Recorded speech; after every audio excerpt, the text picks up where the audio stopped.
ಮಳೆ ಅದು ರೈತನ ಜೀವನಾಡಿಯಾಗಿರುತ್ತದೆ.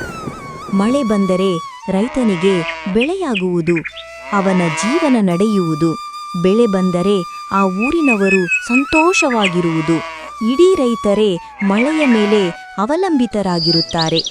ಅದರ ಮೇಲೆ ನಂಬಿಕೆಯಿಟ್ಟು ಬೆಳೆ ಬಿತ್ತನೆ ಮಾಡುತ್ತಾರೆ. ಆದರೆ ಮಳೆ ಬರದೇ ಇದ್ದರೆ ರೈತನ ಹೃದಯವೇ ಒಣಗುತ್ತದೆ. ಅವನ ಪರಿಸ್ಥಿತಿ ನೋಡಿದರೆ ತುಂಬ ಬೇಜಾರಾಗುತ್ತದೆ. ಇಲ್ಲಿ ಅಂತಹದೇ ಒಬ್ಬ ರೈತನ ಕಥೆ. ರಮೇಶ್ ಎಂಬ ಹಳ್ಳಿಯ ಹೋರಾಟಗಾರ ರೈತನ ಜೀವನದ ಕಥೆ. ಒಂದು ಸಣ್ಣ ಕುಟುಂಬ. ಆ ಕುಟುಂಬದಲ್ಲಿ ರಮೇಶ್, ಅವನ ಹೆಂಡತಿ ಗೌರಿ ಮತ್ತು ಅವನ ಮಗ ರಾಮ ವಾಸಿಸ್ತಿದ್ರು. ಅವರ ಜೀವನ ಪೂರ್ತಿ ಕೃಷಿಯ ಮೇಲೆ ಅವಲಂಬಿತವಾಗಿತ್ತು. ಆ ದಿನ ಅವರೆಲ್ಲರೂ ಬಿತ್ತನೆ ಮಾಡಲೆಂದು ಅವರ ಹೊಲಕ್ಕೆ ಹೋಗ್ತಾರೆ. ಹಳ್ಳಿಯಲ್ಲಿ ರಮೇಶ್ ಹೊಸ ಬಿತ್ತನೆಗೆ ಸಿದ್ಧತೆ ಮಾಡುತ್ತಿದ್ದಾನೆ. ಮಣ್ಣಿನ ಸುಗಂಧ ಇಡೀ ಗಾಳಿಯೆಲ್ಲ ಹರಡಿದೆ. ಆಕಾಶ ಮಾತ್ರ ಇನ್ನೂ ಕಣ್ಮರೆಯಾಗಿದೆ. ಯಾವ ಮೋಡವೂ ಬಂದಿಲ್ಲ. ಗೌರಿ, ನೋಡಿಲ್ಲಿ, ಮಣ್ಣಿನ ವಾಸನೆ ಎಷ್ಟು ಸುಂದರವಾಗಿ ಬರುತ್ತಿದೆ. ಇಷ್ಟು ದಿನದ ನಂತರ ಹೊಲದ ಹತ್ತಿರ ಬಂದು ಕೆಲಸ ಮಾಡಿದಾಗ ಈ ಮಣ್ಣಿನ ಸುವಾಸನೆ ಎಷ್ಟು ಸುಂದರ ಅನಿಸ್ತದೆ. ಆಹಾ, ಮಣ್ಣಿನ ಸುವಾಸನೆ ಚೆನ್ನಾಗಿದೆ ರಮೇಶ್. ಆದರೆ ಮಳೆ ಬರದಿದ್ದರೆ ನಾವು ಇಷ್ಟೆಲ್ಲ ಕಷ್ಟಪಟ್ಟು ಮಾಡಿದ ಬಿತ್ತನೆ, ದುಡಿಮೆ, ಹಣ ಎಲ್ಲ ವ್ಯರ್ಥವಾಗುತ್ತದೆ ಅಲ್ವಾ? ಹೌದು ಗೌರಿ, ಮಳೆ ಬಂದರೆ ಇಡೀ ಹಳ್ಳಿಯಲ್ಲಿ ಬೆಳೆ ಬರುತ್ತದೆ. ಮಳೆ ಇಲ್ಲ ಅಂದ್ರೆ ರೈತರ ಜೀವನ ತುಂಬಾ ಕಷ್ಟ.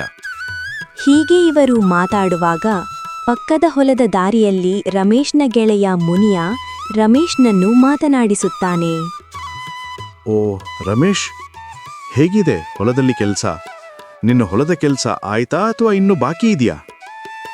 ಸಿದ್ಧವಾಗಿದೆ ಮುನಿ. ಆದರೆ ಈ ಆಕಾಶದಲ್ಲಿ ಮಳೆ ಮೋಡ ಬರುತ್ತೆ ಹೋಗುತ್ತೆ. ಮಳೆ ಬರುವ ಯಾವ ಲಕ್ಷಣವೂ ಕಾಣುತ್ತಿಲ್ಲ. ಅಯ್ಯೋ, ಈ ಅವಮಾನ ಕಚೇರಿ ಹೇಳ್ತಾ ಇದೆ.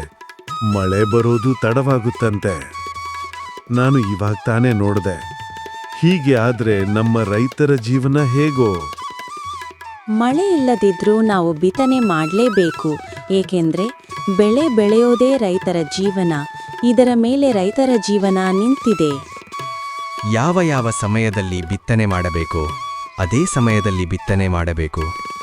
ಗೌರಿ, ಮಳೆ ಬಂದರೂ ಬರದಿದ್ದರೂ ಬರುವುದು ಎಂಬ ಭರವಸೆಯಲ್ಲಿ ನಮ್ಮ ಕೆಲಸ ಮಾಡಬೇಕು.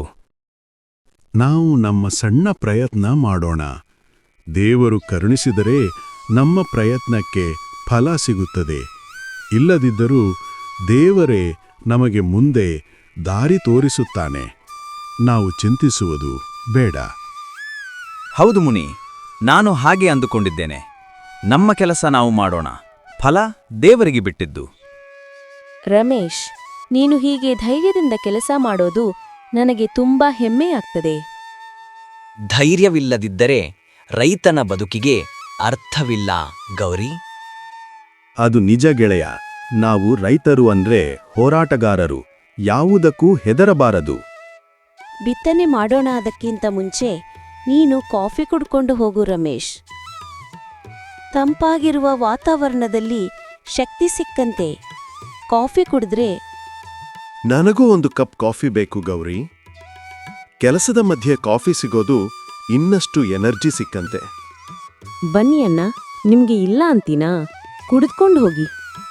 ಹೀಗೆ ಇವರು ಖುಷಿಯಿಂದ ಮಾತಾಡಿಕೊಂಡು ಕಾಫಿ ಕುಡಿದು ಮಳೆಯ ಮೇಲೆ ಭರವಸೆ ಇಟ್ಟು ಬಿತ್ತನೆ ಶುರು ಮಾಡಿದರು. ಆಕಾಶ ಮೊದಲು ನೋಡಿ ದೇವರಿಗೆ ಪ್ರಾರ್ಥನೆ ಸಲ್ಲಿಸಿದರು, ಮಳೆ ಬೇಗ ಬರಲಿ ಎಂದು. ಬಿತ್ತನೆಯ ನಂತರ ಮತ್ತೆ ಇವರೆಲ್ಲ ಮೋಡ ನೋಡಿದರು. ಆಕಾಶ ಮೋಡದಿಂದ ತುಂಬಿದರು. ಮಳೆ ಮಾತ್ರ ಕಾಣಲಿಲ್ಲ. ಆದರೆ ಅವರ ಹೃದಯಗಳಲ್ಲಿ ಭರವಸೆ ಮಾತ್ರ ತುಂಬಿ ತುಳುಕುತ್ತಿತ್ತು. ರಮೇಶ್ ಬಿತ್ತನೆ ಮಾಡಿ 2 ವಾರ ಕಳೆದಿತು. ಭರವಸೆಯ ಬದಲು ಆಕಾಶದಲ್ಲಿ ಬರೀ ಕತ್ತಲೆ ತುಂಬಿತ್ತು. ಆ ರಾತ್ರಿ ಜೋರಾಗಿ ಮಿಂಚು ಹೊಳೆಯುತ್ತಿತ್ತು. ಗುಡುಗಿನ ಶಬ್ದಕ್ಕೆ ಜೀವ ಜಲ್ ಎನ್ನುತ್ತಿತ್ತು. ಜೋರಾಗಿ ಗಾಳಿ ಬೀಸುತ್ತಿತ್ತು. ರೈತರ ಪ್ರಾರ್ಥನೆಗೆ ಪ್ರಕೃತಿ ಸವಾಲು ಹಾಕಿದಂತಿತ್ತು. ಇಲ್ಲಿ ರಾತ್ರಿ ರಮೇಶ್ನ ಮನೆಯಿಂದ ಗೌರಿ ಕಿಟಕಿಯಿಂದ ಈ ವಾತಾವರಣವನ್ನು ನೋಡುತ್ತಾಳೆ. ಗಾಬರಿಯಾಗಿ ರಮೇಶ್ಗೆ ಹೀಗೆ ಹೇಳುತ್ತಾಳೆ. ರಮೇಶ್, ಹೊರಗೆ ನೋಡು, ಎಷ್ಟು ಜೋರಾಗಿ ಗಾಳಿ ಬೀಸುತ್ತಿದೆ. ನಾವು ಬಿತ್ತನೆ ಮಾಡಿದ ಬೆಳೆಯ ಬೀಜವೆಲ್ಲ ಹರಿದು ಹೋಗುತ್ತೇನೋ. ಈ ರೀತಿ ಗಾಳಿ ಬೀಸಿ ಮಳೆ ಬಂದ್ರೆ ನಮ್ಮ ಬೆಳೆಗೆ ಉಳಿಗಾಲವಿಲ್ಲ, ಎಲ್ಲವೂ ನಾಶವಾಗುತ್ತದೆ. ಗೌರಿಯ ಮಾತು ಕೇಳಿ ರಮೇಶ್ ಮನೆಯಿಂದ ಹೊರಗೆ ಓಡುತ್ತಾನೆ. ಅಯ್ಯೋ ದೇವರೇ, ಇಷ್ಟು ಜೋರಾಗಿ ಬಿರುಗಾಳಿ ಯಾಕೆ? ಬೇಕಿತ್ತು, ಬೆಳೆ ಮುಳುಗೋಕೆ ಬರುತ್ತಿದೆ.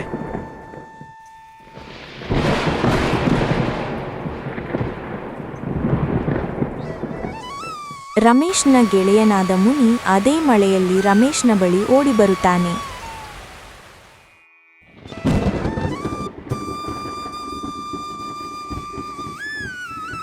ರಮೇಶ್, ನಿನ್ನ ಹೊಲದ ಆದಿ ಮಣ್ಣಿನಿಂದ ತುಂಬಿದೆ. ನನ್ನ ಒಳಕ್ಕೂ ನೀರು ಹರಿದು ಬಂದಿದೆ. ನಾವು ಏನು ಮಾಡಬೇಕು ಹೇಳು? ಒಂದು ತಿಳಿಯುತ್ತಿಲ್ಲ. ಈ ರೀತಿ ಮಳೆಯಾದರೆ ನಮ್ಮ ಬೆಳೆಯ ಕಥೆ ಏನು? ಎಲ್ಲವೂ ಕುಚ್ಚಿ ಹೋಗುತ್ತದೆ. ನಮ್ಮ ಎಲ್ಲ ಶ್ರಮ ಹೋಗೋ ಹಾಗೆ ಕಾಣ್ತಿದೆ ಮುನಿ. ಹೀಗೆ ಆಗ್ತಾ ಇದ್ರೆ ಏನು ಮಾಡೋದು ಗೊತ್ತಾಗ್ತಿಲ್ಲ. ಇಷ್ಟು ಜೋರಾಗಿ ಮಳೆ ಬರುತ್ತಿದೆ, ಮನೆ ಬದಿಯ ಗೋಡೆ ಕೂಡ ಕುಸಿಯೋದಕ್ಕೆ ಬಂದಿದೆ. ನಿನ್ನ ಬೆಳೆಯೆಲ್ಲ ಹಾಳಾಯ್ತು ಅನ್ಸುತ್ತೆ. ಮಳೆ ಕಣ್ಣಲ್ಲಿ ಹೋರಾಟದ ಫಲ ಹಾಳಾಯಿತು ಗೌರಿ. ನನ್ನ ಹತ್ತಿರದ ಬೆಳೆಯು ಹಾಳಾಗಿದೆ ಮಿತ್ರ. ಆದರೂ ನಾನು ಬಿಡೋ ಮಾತೇ ಇಲ್ಲ. ಮತ್ತೆ ಬೆಳೆ ಹಾಕುತ್ತೇನೆ, ಬೆಳೆಯುತ್ತೇನೆ. ನಮ್ಮ ಕಷ್ಟ ಯಾರಿಗೂ ಕಾಣೋದಿಲ್ಲ ಮುನಿ. ನಾವು ತೆಗೆದುಕೊಂಡಿರುವ ಸಾಲವನ್ನ ಬ್ಯಾಂಕಿನವರು ಕಟ್ಟಿಸಿ ಎಂದು ಕೇಳುತ್ತಾರೆ. ಆದರೆ ಈ ಮಳೆ ಮಾತ್ರ ಪದೇ ಪದೇ ಹೀಗೆ ನೋವು ಕೊಡುತ್ತದೆ. ಮಗನ ಶಾಲೆಯ ಫೀಸ್ ಕೊಡೋದು ಹೇಗೆ ಹೇಳು? ಈ ಸಲ ಏನ್ ಮಾಡೋದು? ನಮ್ಮ ಬೆಳೆ ನಾಶ ಆದ್ರೆ ನಮಗೆ ಹಣ ಎಲ್ಲಿಂದ ಬರ್ತದೆ? ಅಯ್ಯೋ ದೇವ್ರೇ. ಹಣಕ್ಕಿಂತ ಜೀವ ಮುಖ್ಯ ಗೌರಿ. ರೈತನಿಗೆ ಹೋರಾಟದ ಧೈರ್ಯ ಇದ್ರೆ ಎಲ್ಲವೂ ಸಿಗುತ್ತದೆ. ನಾಳೆ ಸೂರ್ಯ ಉದಯಿಸಿದಾಗ ಅವನ ಕಿರಣ ಚೆನ್ನಾಗಿ ಬಂದರೆ ಮತ್ತೆ ಬಿತ್ತನೆಯ ಬೀಜ ಹಾಕಬಹುದು. ಮಣ್ಣು ಕೊಚ್ಚಿಕೊಂಡು ಹೋಗದಂತೆ ನೋಡಿಕೊಳ್ಳೋಣ. ಸರಿಯಾಗಿ ಹೇಳ್ದೆ ಮುನಿ. ಮಣ್ಣೇ ನಮ್ಮ ಶಕ್ತಿ. ನಾವು ಮಣ್ಣನ್ನು ಕಾಪಾಡಿಕೊಂಡ್ರೆ ಬೆಳೆಯನ್ನು ಚೆನ್ನಾಗಿ ಬೆಳೆಯಬಹುದು. ಅದೇ ನಮ್ಮ ಶಕ್ತಿ. ರಮೇಶ್, ನಿನ್ನ ಮುಖದಲ್ಲಿ ಈ ನಗು ಯಾವಾಗ್ಲೂ ಇರ್ಲಿ. ದೇವ್ರು ಮೊದಲು ಕಷ್ಟನೇ ಕೊಡೋದು, ಆಮೇಲೆ ಕರುಣೆ ತೋರಿಸ್ತಾನೆ. ನಾವು ಹೆದರ್ಬಾರ್ದು, ಕಷ್ಟಪಟ್ಟು ಕೆಲಸ ಮಾಡಬೇಕು. ನೀನು ನನ್ನ ಜೊತೆ ಇದ್ದರೆ ನಾನು ಯಾವುದಕ್ಕೂ ಭಯಪಡಲ್ಲ ಗೌರಿ. ಎಂಥ ಕಷ್ಟ ಬಂದರೂ ಎದುರಿಸ್ತೀನಿ. ಮಳೆ ಹೋದರೂ ರೈತನ ಕಣ್ಣಲ್ಲಿ ಕಣ್ಣೀರು ಉಳಿಯಿತು. ಆದರೆ ಅವರ ಹೃದಯದಲ್ಲಿ ಬಲವಾದ ಭರವಸೆ ಇತ್ತು. ಹಳ್ಳಿಯಲ್ಲಿ ರೈತರಿಗೆ ಮತ್ತೆ ಹೊಸ ಬೆಳಕು ಚಿಗುರುವ ದಿನವೂ ಬಂದಿತ್ತು. ಕೆಲ ದಿನಗಳ ನಂತರ ಮಣ್ಣು ಮತ್ತೆ ಜೀವ ಪಡೆದಿತ್ತು. ಮೊಳಕೆಗಳು ಹೊರಬಂದು ಹಸಿರು ಒಡೆಯುತ್ತಿತ್ತು. ರೈತರಿಗೆಲ್ಲ ಖುಷಿಯಾಗಿತ್ತು. ರಮೇಶ್, ನೋಡು, ಮಣ್ಣಿಂದ ಹೊಸ ಮೊಳಕೆಗಳು ಬಂದಿವೆ. ಅವರು ಬಿತ್ತನೆ ಮಾಡಿದ ಬೆಳೆ ಬಂದಿದ್ದನ್ನು ನೋಡಿ ರಮೇಶ್ನ ಕುಟುಂಬ ಖುಷಿಯಾಗಿ ಗೌರಿ ರಮೇಶ್ಗೆ ಹೀಗೆ ಹೇಳಿದಳು. ಹೌದು ಗೌರಿ, ಮಣ್ಣಿನ ಜೀವ ಮತ್ತೆ ಹಿಂತಿರುಗಿದೆ. ಮಳೆ ಕಷ್ಟ ಕೊಟ್ರು, ಜೀವ ಕೊಟ್ಟು. ನೋಡು ಗೆಳೆಯ, ದೇವರು ಹೋರಾಟಗಾರನ ಕೈ ಯಾವತ್ತೂ ಖಾಲಿ ಬಿಡೋದಿಲ್ಲ ಅನ್ನೋದಕ್ಕೆ ಇದೇ ಪ್ರತ್ಯಕ್ಷ ಸಾಕ್ಷಿ. ನಾವು ಯಾವತ್ತೂ ದೇವರನ್ನು ಮರೆಯಬಾರದು.